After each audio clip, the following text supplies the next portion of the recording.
அல்லேலூயா. இந்த நேரத்தை நாம் நமது அண்டை வீட்டாருக்கு, உங்களுக்கு இடது மற்றும் வலது புறத்தில் இருப்பவர்களுக்கும், உங்களுக்கு முன்னால் இருப்பவர்களுக்கும் பின்னால் இருப்பவர்களுக்கும், உன்னை இங்கே காண்பதில் எனக்கு மகிழ்ச்சி என்று கூறி வாழ்த்து தெரிவிக்க பயன்படுத்தலாமா? கர்த்தருடைய நாமத்தில் ஒருவரை ஒருவர் ஆசீர்வதிப்போம். இணையதளம் வாயிலாக எங்களுடன் இணைந்திருக்கும் அனைவருக்கும் மற்றும் இந்த ஆலயத்தில் எமது ஆண்டவராகிய நமது தேவனை ஆராதித்துக் கொண்டிருக்கும் அனைவருக்கும் மிக்க நன்றி. பாடல் வரிகள் நமக்குச் சொன்னது போல, நாம் பரலோகம் செல்லும் அந்த நேரத்தை நாம் நம்புகிறோம். அங்கே நாம் இயேசு கிறிஸ்துவின் மீது விசுவாசம் வைத்து அந்த புதிய நாளுக்காக காத்திருக்கும்போது நமது கண்ணீர் அனைத்தும் துடைக்கப்படும். நாம் ஒவ்வொரு நாளும் வெற்றியாளர்களாக இருக்க முடிவதாக. கர்த்தருடைய நாமத்தில் நான் உங்கள் மேல் இதை ஜெபித்து ஆசீர்வதிக்கிறேன். ஆமென், ஆமென். இப்போது இன்றைய பிரதான வசனமான யாத்திராகமம் அதிகாரம் 28 வசனம் 1 மற்றும் 2 மூலம் நியாயத்தீர்ப்பின் பதக்கத்தின் மீட்பின் பொருள். நியாயத்தீர்ப்பின் பதக்கம் என்ற செய்தியை நான் பகிர்ந்து கொள்ள விரும்புகிறேன். இப்போது உடைகள் என்பது வேதாகமத்தில் ஒரு மிக முக்கியமான கருப்பொருள். குறிப்பாக பிரதான ஆசாரியரின் உடைகள் மற்றும் வஸ்திரங்கள் மூலம் தேவன் பலிபீடம் மற்றும் இயேசு கிறிஸ்துவின் பலியின் வாயிலாக எவ்வாறு கிரியை செய்கிறார் என்பதை நம்மால் காண முடிகிறது. எனவே குறிப்பாக பிரதான ஆசாரியரின் வஸ்திரங்களில் நாம் நியாயத்தீர்ப்பின் பதக்கத்தின் மீது கவனம் செலுத்தப் போகிறோம். நமக்கு பவர் பாயிண்ட் கிடைத்தால், நாம் ஆதாம் மற்றும் அந்த பெண்ணின் வீழ்ச்சிக்கு முன்பிருந்த ஏதேன் தோட்டத்திற்கு திரும்பிச் சென்றால், அது ஆதாமையும் அந்த பெண்ணையும் உடுத்தியிருந்தது. எனவே அவர்கள் நிர்வாணிகளாயிருந்தும் வெட்கப்படவில்லை.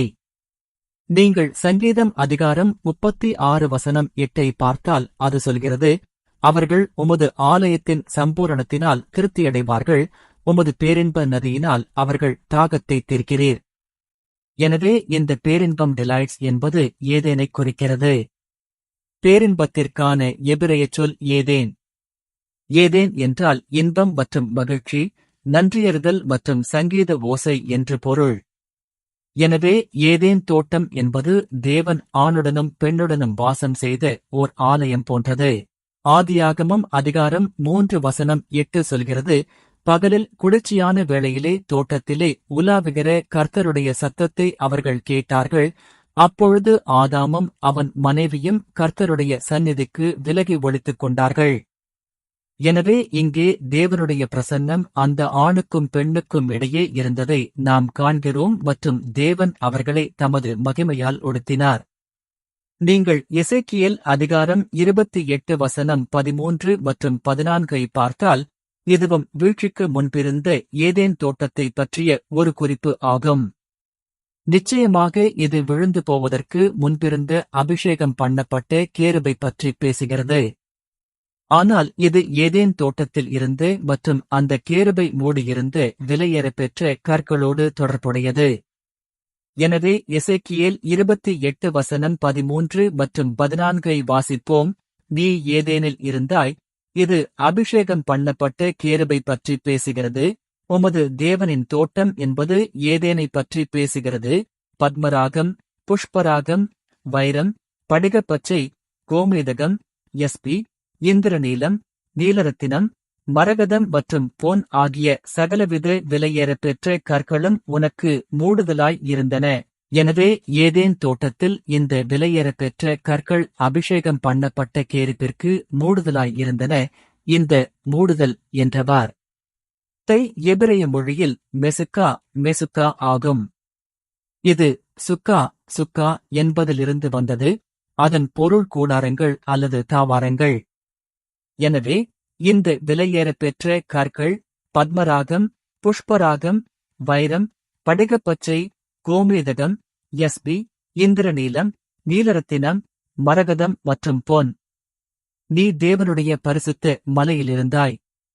எனவே இந்த விலையேறப்பெற்ற கற்களால் மூடப்பட்டிருப்பது தேவனுடைய மகிமையாலும் ஒளியாலும் மூடப்பட்டிருப்பது என்ற கற்பனையைப் பற்றி சிந்திப்போம். அதைப் பற்றி சிந்திப்போம். சங்கீதம் அதிகாரம் 8 வசனம் 4 மற்றும் 5. இது பிரதான ஆசாரியரின் வஸ்திரங்களை குறிப்பாக நியாயத்தீர்ப்பின் பதக்கத்தை விளக்குவதற்கு நாம் கொண்டிருக்க வேண்டிய முக்கியமான பின்னணி தகவலும் அறிவும் ஆகும். சங்கீதம் 8 வசனம் 4 மற்றும் 5. இப்போது நீங்கள் அதை திரையில் காணலாம். நாம் ஏன் அதை சேர்ந்து வாசிக்கக்கூடாது? தயார், தொடங்குங்கள். மனுஷனை நீர் நினைக்கிறதற்கும் மனுஷகுமாரனை நீர் விசாரிக்கிறதற்கும் அவன் எம்மாத்திரம்? அவனை தேவதூதரிலும் சற்று தாழ்ந்தவனாக்கினீர், மகிமையினாலும் கனத்தினாலும் அவனுக்கு முடிசூட்டினீர். எனவே இந்த முடிசூட்டுதல் என்ற சொல் எபிரேய மொழியில் அத்தார் ஆகும். அத்தார் அதன் பொருள் சுற்றி இருத்தல் மற்றும் அதன் பொருள் வழங்குதல். ஒரு கிரீடம் ஒரு நபரின் தலையில் இருப்பது போல அது சுற்றி இருக்கிறது, சரியா? எனவே இது சுற்றி இருத்தல் மற்றும் வழங்குதல் அல்லது முடிசூட்டுதல் என்ற பொருளைக் கொண்டுள்ளது.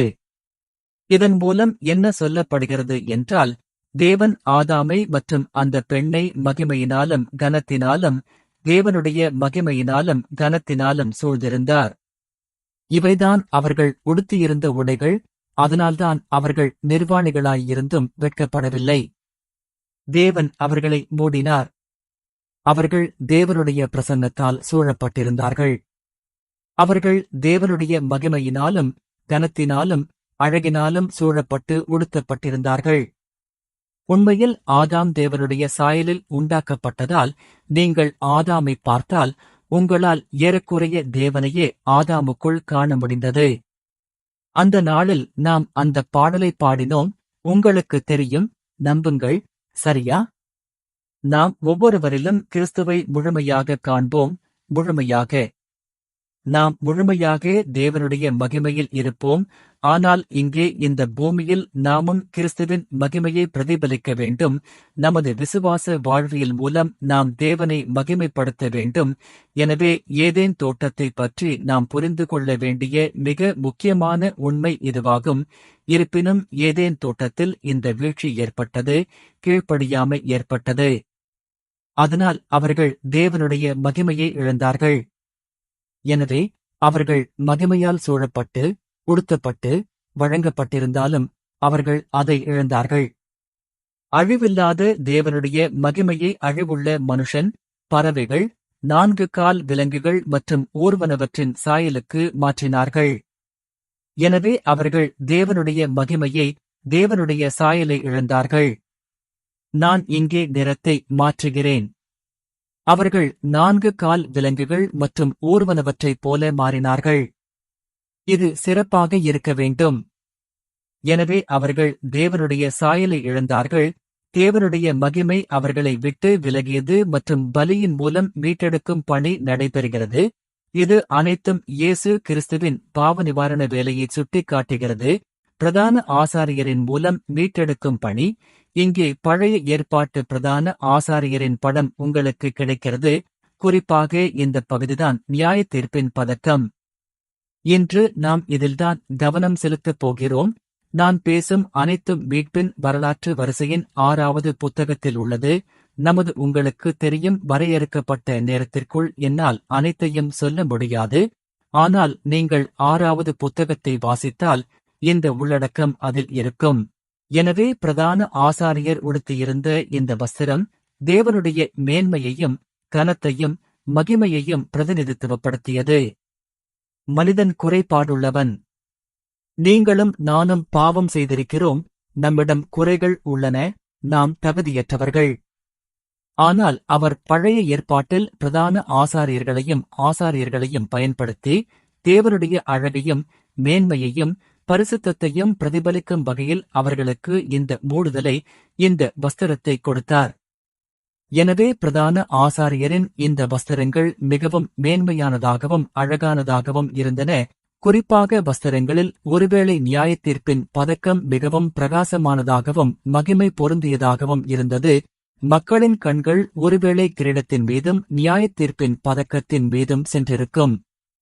எனவே அந்த வஸ்திரங்கள் நமது பிதாவினுடைய மகிமையையும் கனத்தையும் அழகையும் பரிசுத்தத்தையும் பிரதிநிதித்துவப்படுத்தின. எனவே அவர்கள் பிரதான ஆசாரியரை பார்த்தபோது அந்த மனிதனை பார்க்கவில்லை, மாறாக அந்த வஸ்திரங்கள் யாரை பிரதிநிதித்துவப்படுத்தியதோ அந்த பிதாவாகிய தேவனையே பார்த்தார்கள்.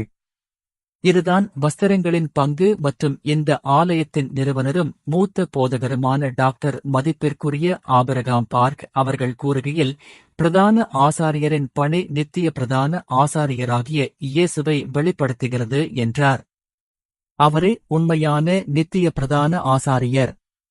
எபிரெயர் அதிகாரம் 3:1 இதைப் பற்றி பேசுகிறது மற்றும் எபிரெயர் அதிகாரம் 4:14 இதைப் பற்றி பேசுகிறது. வானங்களின் வழியாக போன மகா பிரதான ஆசாரியராகிய தேவகுமாரனாகிய இயேசு நமக்கு இருக்கிறபடியினால் நாம் பண்ணின அறிக்கையை உறுதியாய் பற்றிக் கொண்டிருக்க கடவோம்.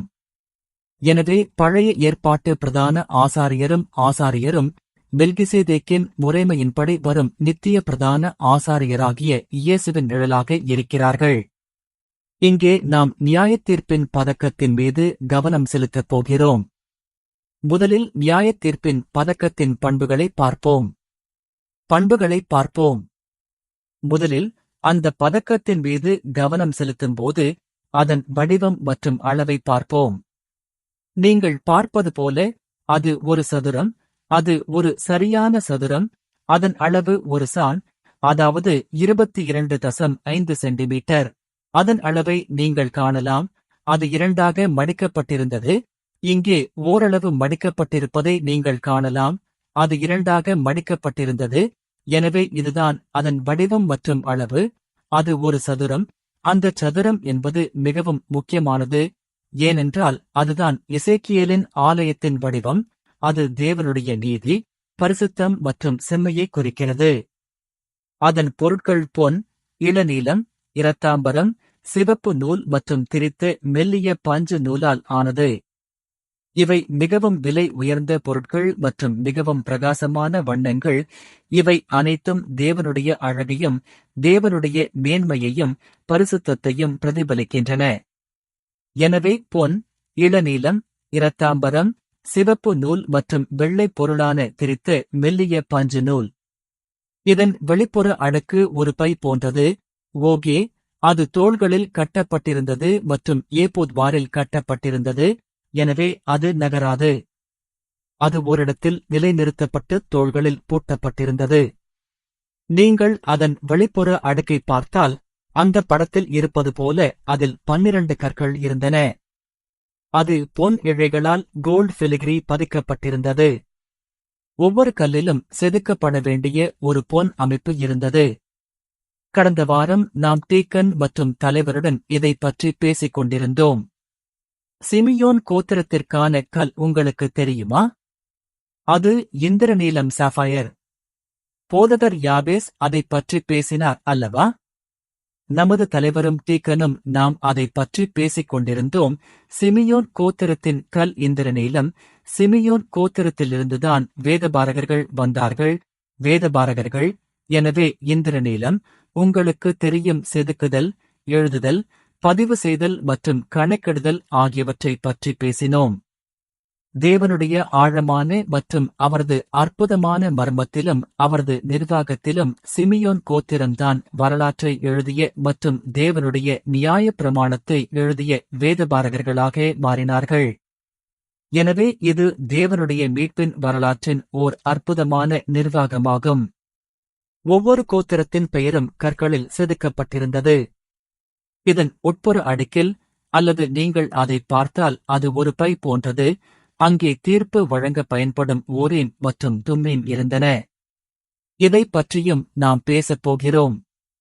எனவே ஊரீம் மற்றும் தும்மீம், அது எப்படி இருந்தது என்பது பற்றி பல ஊகங்கள் உள்ளன.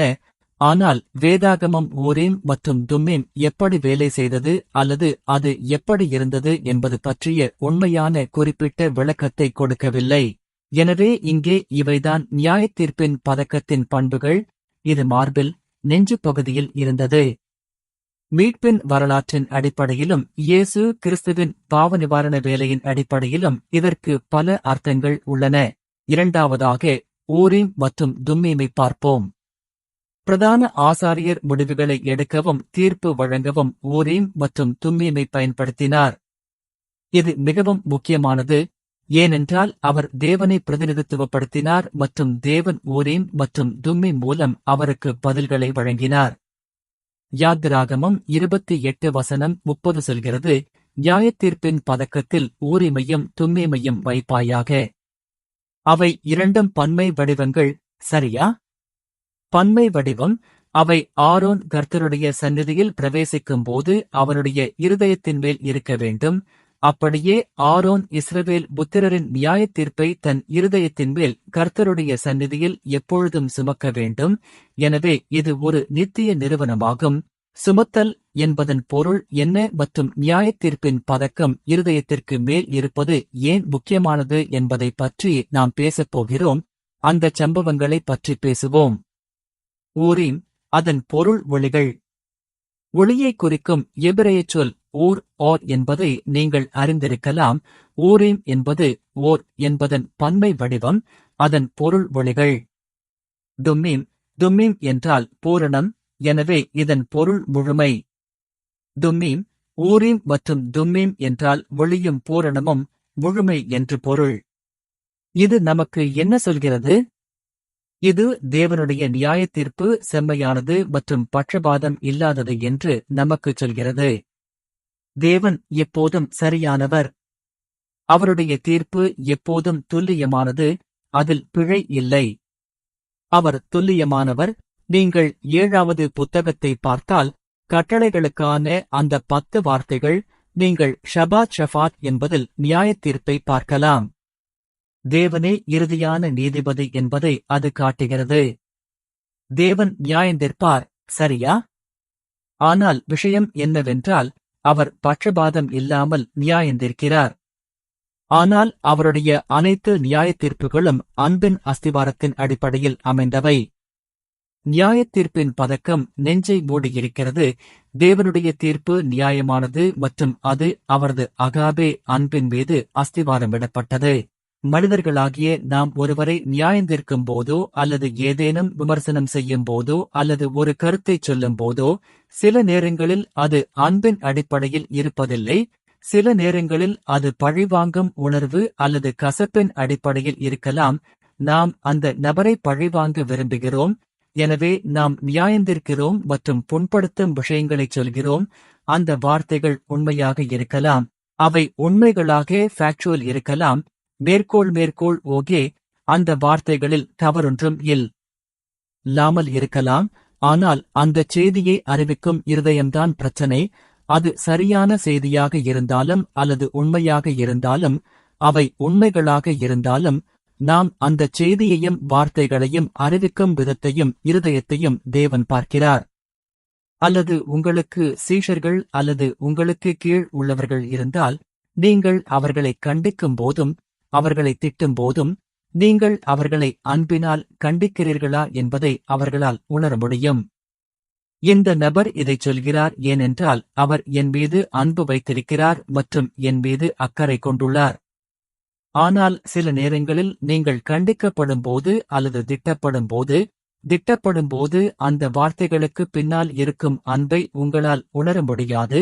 ஆனால் தேவனுடைய நியாயத்தீர்ப்பிலும் தேவனுடைய வழிகளிலும் அது அன்பின் அடிப்படையில் உள்ளது மற்றும் அது முற்றிலும் நியாயமானது. எனவே நாம் இப்போது கடந்து செல்லும் அனைத்தும், நமக்கு வரங்களும் திறமைகளும் கொடுக்கப்பட்டுள்ளன, நமக்கு வெவ்வேறு பணிகள் கொடுக்கப்பட்டுள்ளன. தேவன் அநீதியானவர் என்று நாம் சொல்ல முடியாது. உங்களுக்கு தெரியும், சில மனிதர்கள் உயரமாக இருக்கலாம் மற்றும் உங்களுக்கு தெரியும் அவர்களிடம் அதிக பணம் இருக்கலாம். ஆனால் உங்களுக்கு தெரியும் தேவன் நீதியுள்ளவர். ஒருவேளை அவர்களுடைய முகம் அவ்வளவு உங்களுக்கு தெரியும் அழகானதாகவோ அல்லது நேர்த்தியாகவோ இல்லாமல் இருக்கலாம். தேவன் நீதியுள்ளவர் அல்லவா? உங்களால் எல்லாவற்றையும் பெற முடியாது, சரியா? அல்லது ஒருவேளை அவர்களிடம் நல்ல விசுவாசம் இருக்கலாம், ஆனால் உங்களுக்கு தெரியும் அவர்கள் கொஞ்சம் குட்டையாக இருக்கலாம், அல்லது உங்களுக்கு தெரியும் அவர்களிடம் அதிக பணம் இல்லாமல் இருக்கலாம். ஆனால் தேவன் நீதியுள்ளவர். அவருடைய நியாயத்தீர்ப்பின்படி நாம் இருக்கும் ஒவ்வொரு சூழ்நிலையிலும் அவர் நம்மை வைத்துள்ளார். தேவனே, அது அநீதியானது. ஏன் அந்த நபர் உங்களுக்கு தெரியும் அந்த நிலையில் இருக்கிறார் அல்லது நான் ஏன் இங்கே இருக்கிறேன் என்று நீங்கள் மற்றவர்களை பார்த்துச் சொல்லலாம். ஆனால் தேவன் துல்லியமானவர் மற்றும் அவரது நியாயத் தீர்ப்பு எப்போதும் நீதியானது. மனிதன் பட்சபாதம் காட்டுகிறான். ரோமர் அதிகாரம் 3:4 சொல்கிறது, ஒவ்வொரு மனுஷனும் பொய்யன் என்றும் தேவன் ஒருவரே மெய்யுள்ளவர் என்றும் விளங்கும். நீங்கள் நினைக்கலாம், உங்களுக்கு தெரியும் நான் நீதியாக வாழ்கிறேன், நான் உங்களுக்கு தெரியும் நேர்மையாக வாழ்கிறேன், நான் பெரிய பாவங்களை செய்வதில்லை என்று நீங்கள் உங்களை நீதியுள்ளவர் என்று நினைக்கலாம். ஆனால் வேதாகமத்தில் சொல்லப்பட்டுள்ளது, நீதிமான் ஒருவனாகிலும் இல்லை, தேவனுக்கு முன்பாக எவனும் நீதிமான் இல்லை, நாம் அனைவரும் தேவனுக்கு முன்பாக பாவிகள், ஒவ்வொருவனும் பொய்யன் என்றும் அநீதியுள்ளவன் என்றும் காணப்படுகிறான். எனவே நல்ல வாழ்க்கை வாழும் பல மனிதர்கள் மிகவும் கடினமானவர்களாக இருக்கிறார்கள் மற்றும் அவர்கள் மற்றவர்களை நியாயந்தீர்க்கும் போக்கு கொண்டவர்களாக இருக்கிறார்கள். ஏனென்றால் உங்களுக்கு தெரியும், அவர்கள் அந்த பெரிய பாவங்களை செய்யவில்லை மற்றும் நீதி என்பது அவர்களுடைய சொந்த அளவுகோலால் அளவிடப்படுகிறது. அவர்கள் தங்கள் சொந்த நீதி மற்றும் தங்கள் சொந்த ஒழுக்க நடத்தை மூலம் மக்களை நியாயந்தீர்க்கிறார்கள். ஆனால் நாம் தேவனுக்கு முன்பாக நம்மை நியாயந்தீர்த்தால் ஒவ்வொருவனும் அம்பலப்படுத்தப்பட்டு பொய்யன் என்றும் பாவி என்றும் அசுத்தமானவன் என்றும் விபச்சாரகன் என்றும் காணப்படுகிறான். தேவன் எல்லாரிடமும் உள்ள அனைத்தையும் அம்பலப்படுத்துகிறார். நீதிமொழிகள் அதிகாரம் 11:1 சொல்கிறது, கள்ளத்தராசு கர்த்தருக்கு அருவருப்பானது, சரியான நிறைகல்லோ அவருக்கு பிரியம். நீதிமொழிகள் 20:23 சொல்கிறது, வெவ்வேறான நிறைகர்கள் கர்த்தருக்கு அருவருப்பானவை, கள்ளத்தராசு நல்லதல்ல. எனவே நம்மை பற்றி சிந்திப்போம். நமக்கு பிடித்த மனிதர்கள் இருக்கிறார்கள் மற்றும் நமக்கு பிடிக்காத மனிதர்கள் இருக்கிறார்கள். அந்த ஒரு உண்மை மட்டுமே நாம் ஏற்கனவே பட்சபாதம் காட்டுகிறோம், நாம் பாகுபாடு காட்டுகிறோம் என்பதை காட்டுகிறது. நமக்கு பிடித்தவர்கள் இருக்கிறார்கள், பிடிக்காதவர்கள் இருக்கிறார்கள். ஆனால் நமது நித்திய பிரதான ஆசாரியராகிய கிறிஸ்து எல்லாரையும் அணைத்துக்கொண்டு நம்மை தமது இருதயத்தில் வைத்துள்ளார் மற்றும் நம்மை தமது இருதயத்தில் செதுக்கியுள்ளார். அவர் பட்சபாதம் காட்டுகிறதில்லை, ஆனால் அவர் நம் எல்லாரையும் நேசிக்கிறார். அவர் நம் எல்லாரையும் நேசிக்கிறார். யாக்கோபு அதிகாரம் 4:11 மற்றும் 12 சொல்கிறது, சகோதரரே, ஒருவருக்கொருவர் விரோதமாய் பேசாதிருங்கள். தன் சகோதரனுக்கு விரோதமாய் பேசி தன் சகோதரனை நியாயந்தீர்க்கிறவன் நியாயப்பிரமாணத்திற்கு விரோதமாய் பேசி நியாயப்பிரமாணத்தை நியாயந்தீர்க்கிறான். நியாயப்பிரமாணத்தை நீ நியாயந்தீர்த்தால் நியாயப்பிரமாணத்தின்படி செய்கிறவனாயிராமல் அதை நியாயந்தீர்க்கிறவனாயிருப்பாய். நியாயப்பிரமாணத்தை கட்டளையிடவும் நியாயந்தீர்க்கவும் வல்லவர் ஒருவரே, அவரே இரட்சிக்கவும் அழிக்கவும் வல்லவர். மற்றவனை நியாயந்தீர்க்கிறதற்கு நீ எம்மாத்திரம்? எனவே தேவனே நீதிபதி. ஒருவருக்கொருவர் ஜெபிப்பதே நமது வேலை, ஒருவரை ஒருவர் உயர்த்தி ஜெபிப்பதே ஆசாரியர்களாகிய நமது பணியாகும். யாராவது கர்த்தருக்கு முன்பாக மீறுதல் செய்திருக்கலாம், ஆனால் நாம் இன்னும் அந்த மக்களுக்காக ஜெபிக்க வேண்டும் மற்றும் அவர்கள் திரும்பி வருவார்கள் என்று நம்ப வேண்டும். யாரும் விழுந்து விடுவதையோ அல்லது யாரும் நியாயத்தீர்ப்பிலோ அவமானத்திலோ வருவதையோ தேவன் விரும்புவதில்லை. எல்லாரும் இரட்சிக்கப்பட வேண்டும் மற்றும் நன்றாக இருக்க வேண்டும் என்று தேவன் விரும்புகிறார். அவருடைய பிள்ளைகள் நியாயத்தீர்ப்பில் விழும்போது அது தேவனுடைய இருதயத்தை புண்படுத்துகிறது. அது தேவன் விரும்பிச் செய்யும் காரியம் அல்ல. 1 சாமுவேல் அதிகாரம் 16:7 அது சொல்கிறது, ஆனாலும் கர்த்தர் சாமுவேலை நோக்கி, நீ இவனுடைய முகத்தையும் இவனுடைய சரீர வளர்ச்சியை பார்க்க வேண்டாம். அவர்கள் ஒரு புதிய ராஜாவை தேடிக் கொண்டிருந்தார்கள், ஏனென்றால் சவுலை தேவன் நிராகரித்தார். நீ இவனுடைய முகத்தையும் இவனுடைய சரீர வளர்ச்சியை பார்க்க வேண்டாம், நான் அவனை புறக்கணித்தேன். மனுஷன் பார்க்கிறபடி நான் பாரேன். மனுஷன் புறத்தோற்றத்தை பார்ப்பான், கர்த்தரோ இருதயத்தை பார்க்கிறார். எனவே மனிதன் தான் காண்பதை வைத்து மட்டுமே நியாயந்தீர்க்கிறான். உள்ளே என்ன நடக்கிறது என்று அவர்களுக்கு தெரியாது. ஆனால் கர்த்தரோ இருதயத்தை பார்க்கிறார். உங்களுக்கு தெரியும், நேற்று நாம் திருமணத்தை பற்றி தலைவர் குழுவுடனும் சுவிசேஷகர் ஜோன்னாவுடனும் பேசிக் கொண்டிருந்தோம். நாம் தனிமையில் இருந்து திருமணம் செய்து கொள்ளும்போது பெரும்பாலான மக்கள் தோற்றத்தை பார்க்க விரும்புகிறார்கள். அவர்கள் எவ்வளவு உயரம், எவ்வளவு அழகு, எவ்வளவு கம்பீரம், எவ்வளவு பணம் சம்பாதிக்கிறார்கள் மற்றும் அந்த எல்லா விஷயங்களையும், என்ன கார் வைத்திருக்கிறார்கள், எங்கே வசிக்கிறார்கள் என்று பார்க்கிறார்கள். ஆனால் தேவன் அந்த நபரின் விசுவாசத்தை பார்க்க வேண்டும் என்று விரும்புகிறார். அவர்கள் இயேசுவை நம்புகிறார்களா? அவர்களிடம் அதே போன்ற விசுவாசமும் தத்துவமும் இருக்கிறதா? உள்ளான இருதயத்தை நியாயந்திருக்கிறவர் தேவன் ஒருவரே. அவர் நம்மை பார்க்கிறார். எனவே எபிரேயர் அதிகாரம் 4:12 சொல்கிறது, தேவனுடைய வார்த்தையானது ஜீவனும் வல்லமையும் உள்ளதாயும், இருபுறமும் கருக்குள்ள எந்த பட்டயத்திலும் கூர்மையுள்ளதாயும், ஆத்துமாவையும் ஆவியையும் கணுக்களையும் ஊனையும் பிரிக்கத்தக்கதாக உருவக்குத்துகிறதாயும் இருக்கிறது. அது இருதயத்தின் நினைவுகளையும் யோசனைகளையும் வகையறுக்கிறதாயும் இருக்கிறது. எனவே எண்ணம், தேவன் நமது விசுவாசத்தை நியாயந்திருக்கிறார். நம்மால் அதை காண முடியாது. நாம் ஒரு நபரை பார்த்து, ஓ, அவர்கள் நன்றாக விசுவாசிக்கிறார்கள் அல்லது அவர்கள் நன்றாக விசுவாசிக்கவில்லை, அந்த நபருக்கு விசுவாசம் இருக்கிறது அல்லது அந்த நபருக்கு விசுவாசம் இல்லை என்று சொல்ல முடியாது. நாம் அந்த நியாயத்தீர்ப்பை செய்ய முனைகிறோம். ஆனால் தேவன் மட்டுமே அதை பார்க்கிறார். தேவன் அந்த விசுவாசத்தை பார்க்கிறார். தேவன் அந்த எண்ணத்தை பார்க்கிறார். மனித இருதயத்தின் உள்ளே ஆழமான உள்ளத்தில் என்ன இருக்கிறது என்பதை தேவன் பார்க்கிறார். எனவே இது நாம் முடிவுகளை எடுக்க வேண்டிய ஒரு விஷயமாகும். முதலாவதாக, அது தேவனுடைய வார்த்தை. சங்கீதம் அதிகாரம் 119 105 சொல்கிறது, உம்முடைய வசனம் என் கால்களுக்கு தீபமும் என் பாதைக்கு வெளிச்சமுமாயிருக்கிறது. எனவே முதலில் தேவனுடைய வார்த்தை. அங்கிருந்துதான் பதில் வருகிறது. அதுதான் உறுதிப்படுத்துதல். எனவே உறுதிப்படுத்துதல் தேவனுடைய வார்த்தையிலிருந்து வருகிறது. நீங்கள் நினைக்கலாம், ஓ, இதுதான் சரியான பதில் என்று நான் உணர்கிறேன். ஆனால் அது தேவனுடைய வார்த்தையுடன் உறுதிப்படுத்தப்பட வேண்டும். தேவனுடைய வார்த்தையே இறுதியான அதிகாரமாக இருக்க வேண்டும்.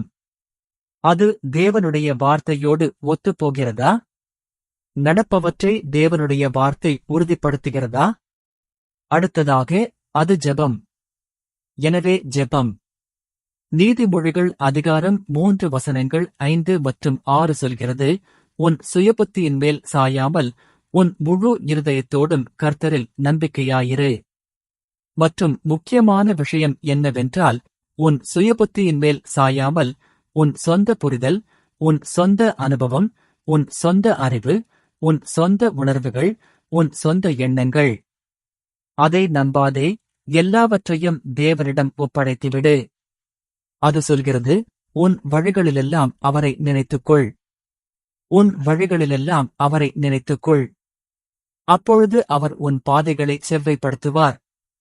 எனவே ஒவ்வொரு சூழ்நிலையிலும் அல்லது முடிவிலும் அல்லது நாம் செய்யும் ஒவ்வொரு செயலிலும் நாம் தேவனை அங்கீகரிக்க வேண்டும். தேவனே, நான் கேட்க வேண்டும். தேவனே, நான் என்ன செய்ய வேண்டும் என்று நீர் விரும்புகிறீர்? நான் எங்கே போக வேண்டும்? நான் அந்த நபரை சந்திக்க வேண்டுமா? நான் அந்த நபரை சந்திக்க கூடாதா? இவை அனைத்தும் ஜெபத்தின் மூலம் செய்யப்படுகின்றன மற்றும் வார்த்தையின் மூலம் நமக்கு பதில்கள் கிடைக்கின்றன. எனவே யோவான் அதிகாரம் 15:7 சொல்கிறது, நீங்கள் என்னிலும் என் வார்த்தைகள் உங்களிலும் நிலைத்திருந்தால் நீங்கள் கேட்டுக்கொள்வதுவோ அது உங்களுக்கு செய்யப்படும். எனவே நாம் வார்த்தையின்படி ஜெபிக்கிறோம். தேவனுடைய உடன்படிக்கையை, தேவனுடைய வாக்குத்தத்தங்களை உறுதியாக பற்றிக் கொண்டு ஜெபிக்கிறோம். தேவன் நம்மை வழிநடத்துவார். யாக்கோபு அதிகாரம் 1:5 சொல்கிறது, நாம் ஞானத்திற்காக ஜெபிக்க வேண்டும். ஒருவனுக்கு ஞானம் குறைவாயிருந்தால் அவன் கேட்க கடவன். உங்களிடம் ஞானம் இல்லை என்றால் தேவனிடம் கேளுங்கள், அவர் உங்களுக்கு ஞானத்தை தருவார். சாலமோன் மற்றும் தானியேலைப் போலவே அவர்களிடமும் தேவனுடைய ஞானம் இருந்தது. தானியேலிடம் 10 மடங்கு ஞானமும் புத்தியும் விவேகமும் இருந்தது. தேவன் அவரை எல்லா தலைவர்களுக்கும் எல்லா தேசங்களுக்கும் மேலாக உயர்த்தினார். சாலமோன் தனது ஞானத்தின் மூலம் தேசத்தை ஆண்டார். யாக்கோபு அதிகாரம் 3 17 மற்றும் 18 சொல்கிறது, பரலோகத்திலிருந்து வருகிற ஞானமோ முதலாவது சுத்தமுள்ளதாயும் இருக்கிறது. எனவே உலகப் பிரகாரமான ஞானம் இருக்கிறது, அது பேய்த்தனமானது. எனவே உண்மையில் பேய்த்தனமான ஞானம் இருக்கிறது, அது தந்திரமானது, அது ஏமாற்று வேலை, அதற்கு பின்னால் சுயநலமான லட்சியமும் பேராசையும் இருக்கிறது. அந்த பேய்த்தனமான மற்றும் உலக பிரகாரமான ஞானத்திற்கு பின்னால் இவை உள்ளன. ஆனால் மேலிருந்து வருகிற ஞானம், பரலோக ஞானம் முதலாவதாக சுத்தமானது. அதில் ஊழல் எதுவும் இல்லை.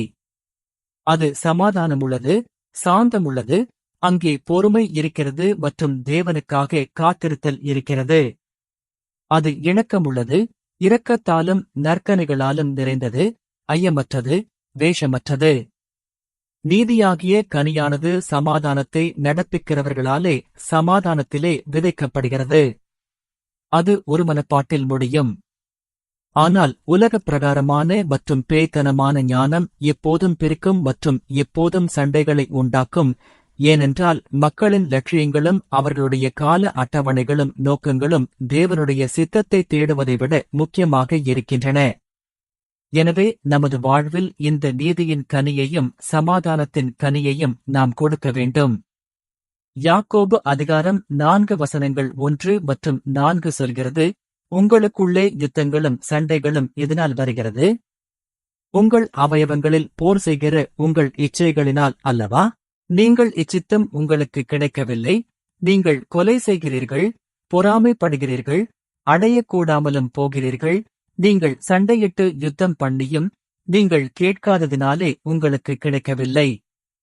நீங்கள் கேட்டாலும் உங்கள் இச்சைகளை நிறைவேற்றும்படி தீய நோக்கத்தோடே கேட்கிறதினாலே பெற்றுக்கொள்ளாமலிருக்கிறீர்கள். எனவே தேவன் நமது நோக்கங்களை பார்க்கிறார். நாம் ஏன் அதற்காக ஜெபிக்கிறோம்? நாம் ஏன் அதை கேட்கிறோம்? நமது எண்ணம். எனவே நாம் தேவனுடைய ஞானத்தை கேட்க வேண்டும். அப்போதுதான் நம்மால் நன்மை தீமைகளை தரம் பிரிக்க முடியும். எது சரியானது மற்றும் எது தவறானது என்பதை நம்மால் தரம் பிரிக்க முடியும்.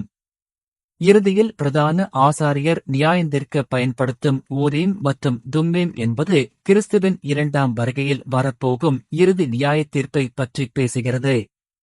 இறுதி நியாயத்தீர்ப்பு.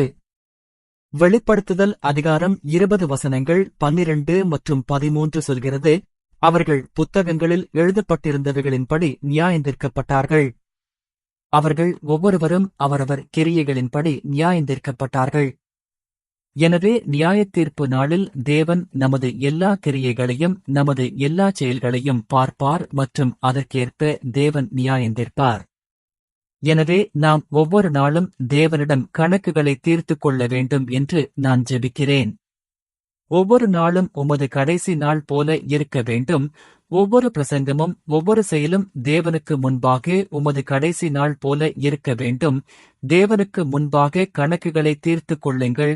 மனந்திரும்பி என்று தேவனோடு சரியாக இருங்கள். ஒவ்வொரு நாளும் அது கடைசி நாள் என்பதைப் போலச் செய்யுங்கள். கர்த்தருடைய நாமத்தில் நான் இதை உங்களின் மேல் ஜெபித்து ஆசீர்வதிக்கிறேன். ஆமென். இறுதியாக நாம் இதை விரைவாக கடந்து செல்வோம். இறுதியாக 12 விலையேறப் பெற்ற கற்கள். இது ஒரு நீண்ட செய்தி, ஆனால் இதை துண்டு துண்டாகச் செய்வதா அல்லது ஒரே செய்தியாகச் செய்வதா என்று நான் கஷ்டப்பட்டேன். ஆனால் நாம் 3வது புள்ளியை விரைவாக பார்ப்போம். எனவே 12 விலையேறப் பெற்ற கற்கள். நாம் பேசியது போல 12 கற்களும் இஸ்ரவேலின் 12 கோத்திரங்களை பிரதிநிதித்துவப்படுத்துகின்றன. அங்கே விலையேறப் பெற்ற கற்கள் இருந்தன மற்றும் அவை வரிசையாக இருந்தன என்பதை இங்கே நீங்கள் காணலாம். யூதா பத்மராகம் ரூபி, புஷ்பராகம் இசக்கார், மரகதம் செபுலோன், ரூபன் படிகப்பச்சை, சிமியோன் இந்திரநீலம், காத் வைரம், எப்ராயிம் கோமேதகம், மனாசே வைடூரியம், பென்யமீன் சுகந்தி, தான் படிகம், ஆசேர் கோமேதகம் மற்றும் நப்தலி எஸ்பி. இவை அனைத்தும் பாளையங்களின் வரிசைப்படி உள்ளன. இங்கே யூதா, இசக்கார் மற்றும் செபுலோன் ஆகியவை கிழக்கு திசையில் இருந்த கோத்திரங்கள் மற்றும் அவர்கள் பயணத்தை வழிநடத்தினார்கள். எனவே அவர்கள் முதலாவதாக இருந்தார்கள் மற்றும் அவர்கள் அந்த வரிசையில் புறப்பட்டார்கள். சிமியோன், காத், எப்ராயிம், மனாசே, பென்யமீன், தான், ஆசேர் மற்றும் நப்தலி. எனவே வனாந்தரத்தில் அவர்கள் இருந்த பாளையங்களின் வரிசையிலேயே கற்களும் உள்ளன. இந்த 12 கோத்திரங்கள் வெளிப்படுத்துதலில் குறிப்பிடப்பட்டுள்ளன, அதாவது வெளிப்படுத்துதல் அதிகாரம் 7 வசனம் 4 மற்றும் வெளிப்படுத்துதல் அதிகாரம் 14 வசனங்கள் 1 மற்றும் 3 உள்ள 144,000 பேர்.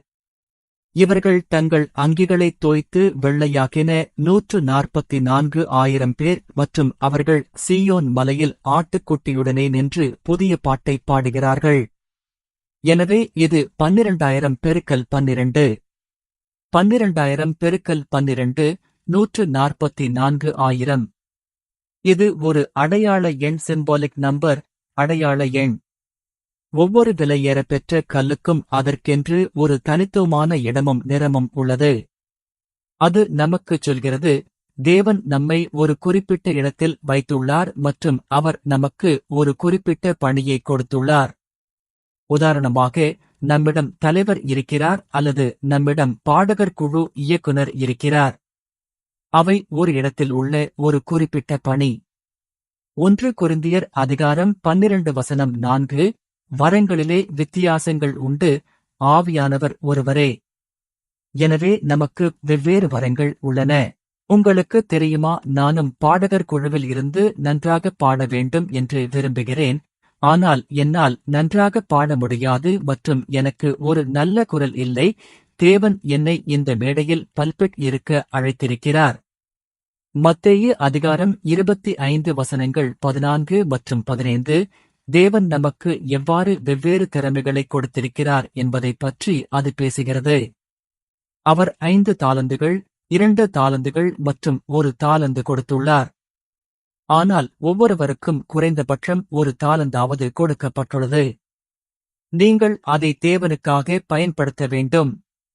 நீங்கள் அதை புதைத்துவிட்டு சோம்பேறியும் பொல்லாதவனுமான ஊழியனாக இருக்க முடியாது. நாம் நமது பொதுச் சபைகளுக்கு செல்லப் போகிறோம். ஷைலோவின் ஷிலோ ஒரு பகுதியாக இருப்பவர்கள் அல்லது உங்களை ஒரு உண்மையான உறுப்பினராக கருதுபவர்கள் ஏதோ ஒரு வழியில் முன்வந்து இங்கே ஷைலோவில் ஊழியம் செய்ய வேண்டும். அது ஒரு விஷயமாக இருந்தாலும் சரி, ஒரு தாலந்தாக இருந்தாலும் சரி, அதை புதைத்து விடாதீர்கள். தேவன் நாம் எவ்வளவு செய்கிறோம் என்பதை பார்க்கவில்லை. ஓ, இந்த நபர் 5 தாலந்துகளை பெற்றார், எனவே தேவன் அந்த நபரை உயர்ந்தவராக பார்க்கிறார் என்று இல்லை. தேவன் நமது இருதயங்களை பார்க்கிறார். தேவன் நமக்கு கொடுத்ததின்படி நாம் செய்கிறோமா என்று அவர் நம்மை பார்க்கிறார். அதுதான் முக்கியம். எனவே அது 5, 2 அல்லது 1 என்ற எண்ணிக்கையை பொறுத்தது அல்ல. அது முக்கியமல்ல. தேவன் நமக்கு கொடுத்ததின்படி அந்த தாலந்தை தேவனுக்காக நாம் பயன்படுத்துகிறோமா? உதாரணமாக, எனக்கு 5 தாலந்துகள் கொடுக்கப்பட்டதாக வைத்துக் கொள்வோம். நான் 3 தாலந்துகளை மட்டுமே பயன்படுத்துகிறேன் மற்றும் மற்ற 2 தாலந்துகளை நான் பயன்படுத்தவில்லை. மற்றும் ஒரு தாலந்தை பெற்ற ஒரு நபர், உங்களுக்கு தெரியும், 100% அதை பயன்படுத்துகிறார். மக்கள் அதை நியாயந்தீர்க்கும்போது, ஓ, 5 தாலந்துகளை பெற்றவர் 1 தாலந்தை மட்டும் வைத்திருப்பவரை விட அதிக வேலை செய்கிறார் என்று சொல்கிறார்கள். அவர்கள் புறத்தோற்றத்தை வைத்து நியாயந்தீர்க்கிறார்கள். ஆனால் தேவன் எப்படி நியாயந்தீர்ப்பார் என்று நீங்கள் நினைக்கிறீர்கள்? தேவன் 5 தாலந்துகளை பெற்றவரை பார்த்துச் சொல்வார், நான் உனக்கு 5 கொடுத்தேன், நீ ஏன் 5ஐயும் பயன்படுத்தவில்லை என்று அவர் பிரியப்படமாட்டார். ஆனால் ஒரு தாலந்தை வைத்திருக்கும் நபரை பார்த்து அவர் அந்த ஒரு தாலந்தை பயன்படுத்துகிறார் என்றால் தேவன் பிரியப்படுவார். ஏனென்றால் அவர் தனது சிறந்ததை கொடுக்கிறார் மற்றும் தேவன் அவருக்கு கொடுத்ததைக் கொண்டு அவர் செய்கிறார். எனவே இது மிகவும் முக்கியமானது. நாம் ஷைலோவின் ஒரு பகுதியாக இருந்தால், நாம் இந்த பிரிவில் ஊழியம் செய்வதிலும் தேசங்களுக்கு ஊழியம் செய்வதிலும் ஒரு பகுதியாக இருக்க வேண்டும்.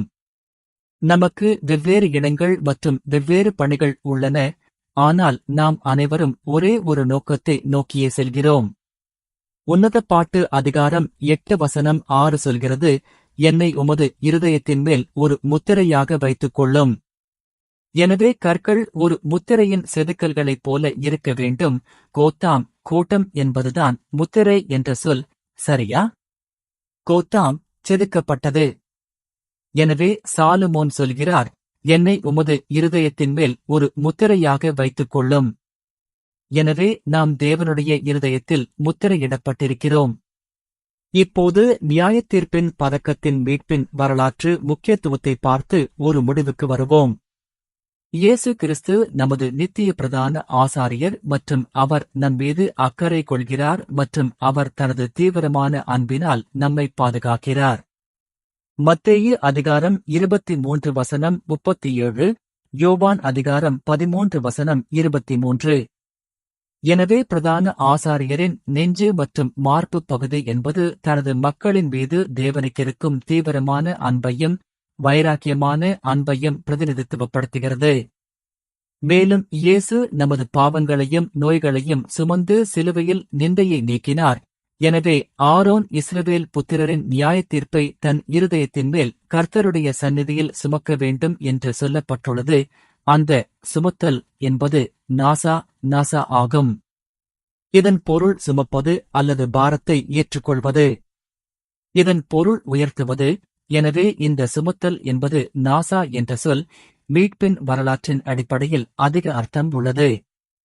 தேவன் இஸ்ரவேலர்களை வனாந்தரத்திற்கு அழைத்துச் சென்றபோது அவர்களைச் சுமந்தார். அதே வார்த்தை, ஒரு மனிதன் தன் மகனைச் சுமந்து செல்வது போல தேவன் உங்களைச் சுமந்தார். ஏசாயா அதிகாரம் 53 வசனங்கள் 4 மற்றும் 5. மெய்யாகவே அவர் நம்முடைய துக்கங்களைச் சுமந்து. அதே வார்த்தை நாசா. இயேசு நமது பாவங்களையும் துக்கங்களையும் தன்மேல் ஏற்றுக்கொண்டு சுமந்தார் மற்றும் அவர் பிதாவாகிய தேவனுடைய வலது பாரசத்திற்கு நம்மை உயர்த்தினார். தேவனுடைய ராஜ்யம் என்பது ஆபிரகாமின் மடி, சரியா? எனவே மார்பு என்பது தேவனுடைய ராஜ்யத்தை பிரதிநிதித்துவப்படுத்துகிறது. எனவே நியாயத்தீர்ப்பின் பதக்கம் என்பது புதிய எருசலேமின் ஒரு சிறு வடிவம், மைக்ரோகாசம் போன்றது. கிறிஸ்துவின் மணவாட்டியே தன் கணவனுக்காக அலங்கரிக்கப்பட்ட புதிய எருசலேம். வெளிப்படுத்துதல் அதிகாரம் 21 வசனங்கள் 2 மற்றும் 3.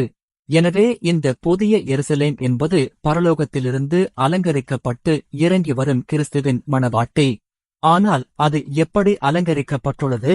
சகலவித விலையேறப்பெற்ற கற்களினால். எனவே இப்போது நாம் மீண்டும் ஏதேன் தோட்டத்திற்கு திரும்புகிறோம். இது ஏதேன் தோட்டத்தின் மீட்பு ஆகும். அங்கே மணவாட்டியும் சபையும் இந்த விலையேறப்பெற்ற கற்களால் மூடப்பட்டு அலங்கரிக்கப்படுகிறார்கள் மற்றும் நாம் மீண்டும் தேவனுடைய மகிமையை பிரதிபலிக்கிறோம். தேவனே நமது மகிமையாக இருப்பார். மணவாட்டியின் விலையேறப்பெற்ற கற்கள் யாவை? 1 பேதுரு அதிகாரம் 3 வசனங்கள் 1 முதல் 5 படி, அது கிறிஸ்துவின் சாயல், பரிசுத்த ஆவியின் கனிகள். உங்கள் அலங்கரிப்பு மயிரை பின்னுதலும் பொன்னாபரணங்களை அணிதலும் வஸ்திரங்களை தரித்துக் கொள்ளுதலுமாகிய புறம்பான அலங்கரிப்பாயிராமல் அழியாத குணமுள்ள சாந்தமும் அமைதலுமுள்ள ஆவியாகிய இருதயத்தில் மறைந்திருக்கிற குணமாயிருக்க கடவது. அதுவே தேவனுடைய பார்வையில் விலையேறப்பெற்றது. அப்படியே முற்காலத்தில் தேவனை நம்பியிருந்த பரிசுத்த ஸ்திரீ தங்களுடைய புருஷர்களுக்கு கீழ்ப்படிந்து தங்களை அலங்கரித்தார்கள். ஆனால் இது ஒரு மாம்ச ரீதியான தம்பதியைப் பற்றி மட்டும் பேசவில்லை. இது மணவாட்டியையும் கிறிஸ்துவையும் பற்றி பேசுகிறது. மணவாட்டி எவ்வாறு தேவனுடைய சாயலின் மூலம் கிறிஸ்துவின் மகிமையை பிரதிபலிக்க வேண்டும் என்பதைப் பற்றி பேசுகிறது.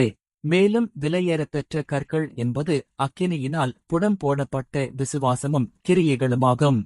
ஆனாலும் நான் போகும் வழியை அவர் அறிவார். அவர் என்னை சோதித்த பின் நான் பொன்னாக விளங்குவேன் அல்லது சுத்த பொன்னாக, சரியா? 1 கொரிந்தியர் அதிகாரம் 3 வசனங்கள் 12 முதல் 14 சொல்கிறது. ஒருவன் அந்த அஸ்திவாரத்தின் மேல் பொன், வெள்ளி, விலையேறப்பெற்ற கல், மரம், புல், வைக்கோல் ஆகிய இவைகளைக் கட்டினால் அவனவனுடைய வேலைப்பாடானது வெளியாகும். நாளானது அதை தெரிவிக்கும். ஏனெனில் அது அக்கினியினால் வெளிப்படுத்தப்படும். அவனவனுடைய வேலைப்பாடு எத்தன்மையுள்ளதென்று அக்கினியானது சோதிக்கும். அந்த அஸ்திவாரத்தின் மேல் ஒருவன் கட்டெழுது நிலைத்தால் அவன் பலனை பெறுவான். எனவே அந்த விலையேறப்பெற்ற கற்கள் நமது விசுவாசம், நமது கிரியைகள், அது அனைத்தும் வேறுபட்டதாக இருக்கும். சூரியன், சந்திரன் மற்றும் நட்சத்திரங்கள் எவ்வாறு வெவ்வேறு மகிமையைக் கொண்டுள்ளனவோ அதுபோல நாமும் தேவனுடைய ராஜ்யத்தில் வெவ்வேறு பிரகாசத்தையும் மகிமையையும் கொண்டிருப்போம். எனவே நீங்கள் எவ்வளவு நற்கிரியைகளை செய்கிறீர்கள் மற்றும் எவ்வளவு விசுவாசத்துடன் தேவனோடு எவ்வளவு நன்றாக நடந்தீர்கள் என்பதன் அடிப்படையில் தேவனுடைய ராஜ்யத்தில் உங்கள் மகிமையும் உங்கள் பிரகாசமும் வேறுபடும். மகிமை வேறுபடும். 1 கொரிந்தியர் அதிகாரம் 15 வசனங்கள் 40 மற்றும் 42 இதைப் பற்றி பேசுகிறது. நமது விசுவாச வாழ்வை பற்றி நாம் சிந்திக்கும்போது இது மிகவும் முக்கியமானது, ஏனென்றால் இதுவே நமது மூடுதலாக இருக்கும். தேவனுடைய ஒளியும் அவருடைய மகிமையும் அந்த விலையேறப்பெற்ற கற்களுமே நமது மூடுதலாக இருக்கும். நமது உண்மையான கணவராகிய இயேசு கிறிஸ்துவைச் சந்திக்க நம்மை அலங்கரிப்பதற்கும் ஆயத்தப்படுத்துவதற்கும் நாம் என்ன செய்கிறோம்? அவருடைய வருகைக்காக ஆயத்தமாக நாம் என்ன செய்கிறோம்? நியாயத்தீர்ப்பின் பதக்கத்தின் மூலம் நியாயத்தீர்ப்பு நாள் விரைவில் வரும் என்பதை நம்மால் புரிந்து கொள்ள முடிகிறது. நாம் முடிவு காலத்தில் வாழ்வது போல வாழ வேண்டும். அந்த இறுதி நியாயத்தீர்ப்பு நாளில் இருப்பது போல வாழ வேண்டும். நாம் துதியில் பாடியது போல ஒவ்வொரு கணமும் அவரோடு நடப்போம். நீங்கள் அவ்வாறு செய்யும்போது உங்கள் விசுவாசத்தாலும் உங்கள் கிரியைகளாலும் தேவனை பிரியப்படுத்துங்கள். கர்த்தருடைய நாமத்தில் நான் இதை உங்களின் மேல் ஜெபித்து ஆசீர்வதிக்கிறேன். ஆமென். ஜெபிப்போம். பிதாவாகிய தேவனே, உமக்கு மிக்க நன்றி.